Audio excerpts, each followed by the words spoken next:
তুমি তুমি তোর পাশেরটাকে বল, আর আমাকে আপনি বল। আমি আপনার গার্লফ্রেন্ড নই। হয়তো ভুলে গেছে আমি কে। আরে জানি রে, এমপি সাহেবের বকে যাও বখাটে তোলা। বেবি ওইসব কি বলছে? জাহিদ সাহেব, ম্যাম। আপনি কি ফিডারটা এনেছেন? ম্যাডাম ফিরাত তো নিয়ে আসিনি। বেবিটা তাহলে এখন কি খাবে? আপনার বেবিটা কি জানে আপনার আসল চেহারা? কিসব উল্টাপাল্টা কথা বলছো? আমি তোমাকে ডিচ করেছি, সে কারণে পুলিশ হয়ে এখন প্রতিশোধ নিতে এসছো? আমি তো আপনাকে যে কোনো অপরাধের ভিত্তিতে লাল ঘরে পাঠাবো। তুমি আবার এসছো? হ্যাঁ রে, আমার কাজই তো এটা।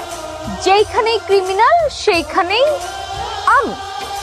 আমরা এখানে কোনো ক্রাইম করছি না, আমরা দুজন বসে কথা বলছিলাম। জাহিদ সাহেব, ইসলাম প্রেম করা কি অপরাধ নয়? হচ্ছে বাবাকে বলে তোমাকে বান্দরবান পাঠানোর টিকিটের ব্যবস্থা করতে। আপনার বাবার থেকে অনেক বড় এমপি সুপারিশের দায়িত্বপ্রাপ্ত অফিসার আমি।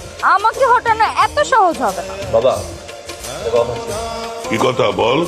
আমাদের থানার একটা পরিচিত ট্রান্সফার করে দিতে পারবো না? আইন কি তোর ছেলেরাদের মোয়া নাকি যে আমি যা খুশি করলাম হয়ে গেল?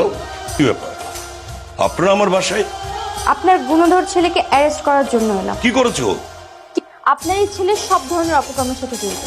এই যে দেখতে পাচ্ছেন, আলা বলে একটা ছেলে, একে লেলিয়ে দিয়ে সব ধরনের অপকর্ম করায়। আসসালামু আলাইকুম ম্যাডাম। ওয়ালাইকুম আসসালাম। তা আমাকে ধরার পায়তারা কেমন চলতেছে? আপনি ছাড়া এই এলাকায় আর কোনো ক্রিমিনাল নেই নাকি? তাও ঠিক, যাই হোক এইটা আপনার জন্য। আমাকে তো শান্তিমতো প্রেম করতে দিবে না, কোনো মেয়ে নিয়েও ঘুরতে দিবে না, সে কারণে একদম বিয়ে করে নিচ্ছি।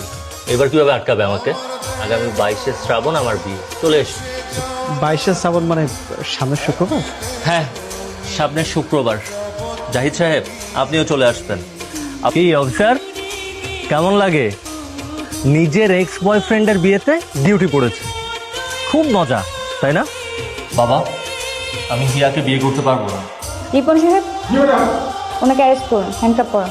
ও লিজা ম্যাডাম, আমাকে শুধু একটাবার সুযোগ দেন, আমি আপনাকে রানীর মতো রাখবো। এরকম ষাঁড়ের মতো চেঁচাচ্ছেন কেন? এটা কি আপনি গাবতলির হাট পেয়েছেন যে চেঁচাচ্ছেন?